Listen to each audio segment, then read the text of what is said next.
আসসালামু আলাইকুম রহমতুল্লাহি বারাকাতু। আমার দিনী ভাই ও বোনেরা, কেমন আছেন আপনারা?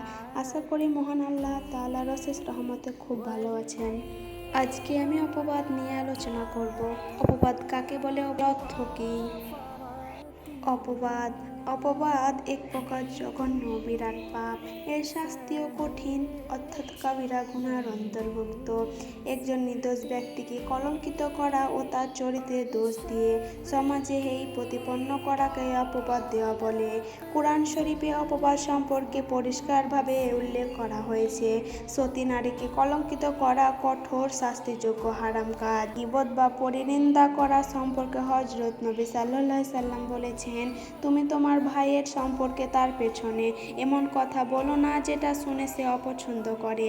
নবী সাল্লাল্লাহু আলাইহি সাল্লামকে জিজ্ঞাসা করা হলো, যদি কারো মধ্যে কোনো দোষ থাকে আর তা যদি প্রকাশ করে দেওয়া হয় তাহলে কি গীবত হবে? হযরত মুহাম্মদ সাল্লাল্লাহু আলাইহি সাল্লাম বলেছেন, হ্যাঁ, এটি গীবত।